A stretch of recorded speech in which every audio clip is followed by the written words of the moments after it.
चलो आज हम लोग बहुत ही रोचक विषय पर ध्यान केंद्रित करेंगे। आज 30/8/2021 का दिन, जन्माष्टमी का दिन हम लोग मना रहे हैं और यह हर साल मनाया जाता है। और हर साल कब मनाया जाता है?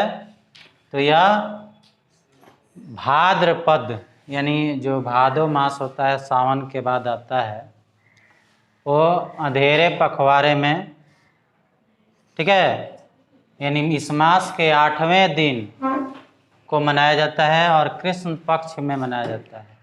और रोचक बात है कि कृष्ण पक्ष में मनाया जाता है और कृष्ण के जन्मदिन को मनाया जाता है। कृष्ण का मतलब होता है काला, और कृष्ण क्या थे? सांवले थे, काले थे, ठीक है। तो देखिए कितना जो है सेटिंग है। यह कृष्ण पक्ष यानी अंधेरे में इनका जन्म हुआ था। और जन्म हुआ था इसके पीछे बहुत बड़ा कहानी है। इनके मामा थे कौन? कंस थे, जो कि राक्षसी प्रवृत्ति के थे। और ऐसा इनको माने भविष्यवाणी किया गया था कि जो तुम्हारे बहन यानी देवकी के संतान होंगे वो तुमको जरूर मारेंगे, ठीक है। तो इसलिए देवकी को क्या कर दिया गया था? कारागार में ये कंस जो है डलवा दिए थे। सोचे कि जो भी बच्चा पैदा होगा वो क्या होगा? कारागार में होगा, इसी पर ख़त्म करा देंगे यहाँ पर। लेकिन उस समय अब भगवान की लीला है, कृष्ण जब पैदा हुए तो उनको चेंज कर दिया गया। उनके स्थान पर एक बच्ची जो है उसको रख दिया गया। और ये सोचे कंस महाराज की बच्ची ही पैदा हुई है तो इसी को मार दें। तो वो उड़ के चली गई और कहे कि हमको क्यों मारते हो, तुमको मारने वाला जो है पैदा हो चुका है, अब तुम बचने वाले नहीं हो। और वहीं कृष्ण बड़े हुए और कंस का जो है सर्वनाश किए, उनको ख़त्म किए। यानी ये शो करता है कि कभी भी बुराई पर अच्छाई की जीत होती है। यानी अगर बुराई हो रहा हो तो उसको ख़त्म करने वाला कभी ना कभी पैदा हो ही जाएगा, ठीक है। तो ये खुशी की बात है, यानी अच्छे चीज़ों के माने जन्म पर या आगमन पर हम लोग खुशियाँ मनाते हैं। तो भगवान जो होते हैं वो हमेशा लोगों की कल्याण करते हैं। इसलिए जो लोग पैदा होता है, जो अच्छा काम करता है, उनके जन्म दिवस को मनाना चाहिए।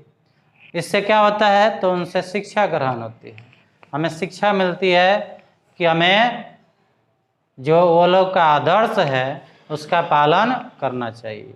यही किसी का भी जन्म दिवस मनाने का यही अर्थ होता है कि वो अच्छे कर्म किए तो उनका लोग नाम लिया और लेता भी है। तो हम भी क्या करें? अच्छे कर्म करेंगे तो क्या होगा?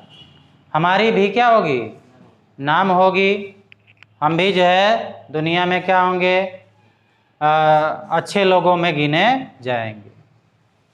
तो इसलिए खासकर बच्चों को ये बताया जाता है। ये ज़्यादातर बच्चे ही इसमें इंटरेस्टेड हैं और बच्चे ही ज़्यादा भूखते हैं ना, कथा वगैरह सुनते हैं, उसके बाद प्रसाद ग्रहण करते हैं।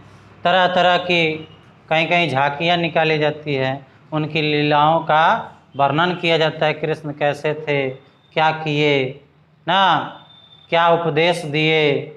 कृष्ण का तो बहुत बड़ा जो है योगदान है समाज सुधारक के रूप में। उन्होंने महाभारत के थ्रू बहुत सारा जो है क्या दिया? उपदेश दिया है। तो उनके आदर्शों का हम लोग पालन करें तो सबसे ज़रूरी चीज़ है ये। यानी उनके आदर्शों का पालन अगर करते हैं तो इनके जन्म दिवस को मनाना सफल होता है। अगर आदर्शों पर नहीं चलते हैं, उनको फॉलो नहीं करते हैं, तो ये केवल पर्व मात्र का रह जाता है। इसलिए हमें ज़्यादातर प्रयास करना चाहिए कि कृष्ण जो थे वो क्या थे, एक पहचान थे हमारे समाज को एक नई दिशा देने में, और वैसे कर्म किए जिससे बुराइयां समाज से क्या हो गई, नष्ट हो गई। तो कभी न कभी जब भगवान का उद्भव होता है तो बुराइयां धीरे धीरे समाज से खत्म होने लगती है। इसलिए हमें भी प्रयास करना चाहिए कि ये उत्सव के साथ साथ, पर्व के साथ साथ अच्छे कर्मों पर ज़्यादा ध्यान दें तो ज़्यादा बेहतर होगा। तो ये रहा आपका, ये आप लिख सकते हैं जो आपका प्रश्न आएगा उसमें, लेकिन आप अपने दैनिक जीवन में भी इसको उतारें तो बहुत अच्छा होगा। क्योंकि किसी भी व्यक्ति का जन्म दिवस मनाते हैं तो उनके आदर्शों को ही ज़्यादा फोकस किया जाता है।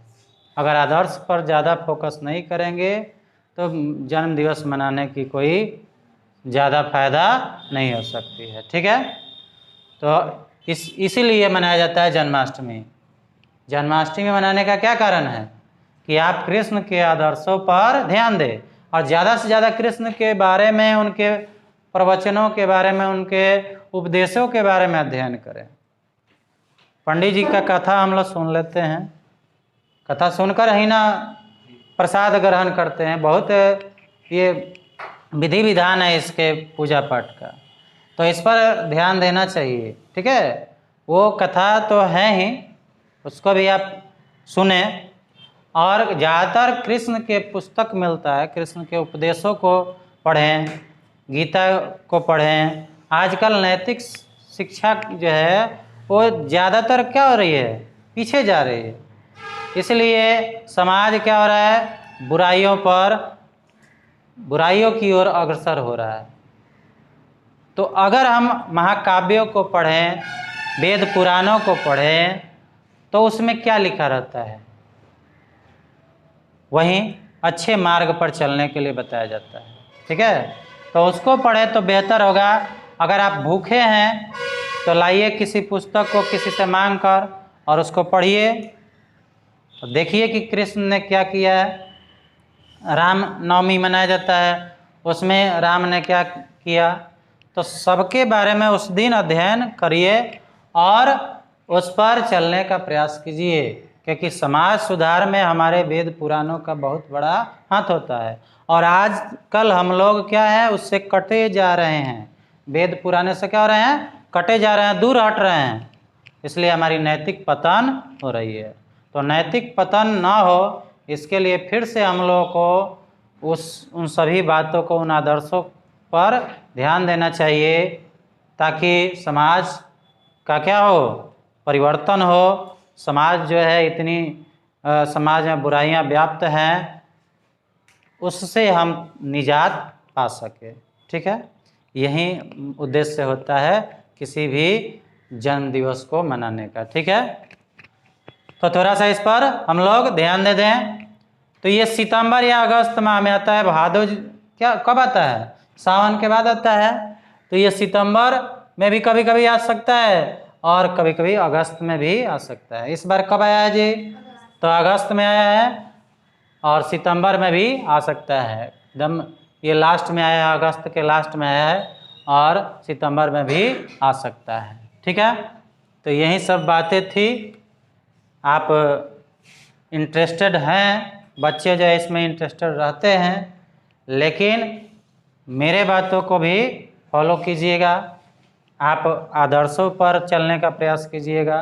केवल आप पूजा पाठ कर लेंगे, भूख लेंगे ना, प्रसाद ग्रहण कर लेंगे, कथा सुन लेंगे, लेकिन उस पर चलेंगे नहीं, उनके आदर्शों का पालन नहीं करेंगे तो कोई फायदा नहीं है।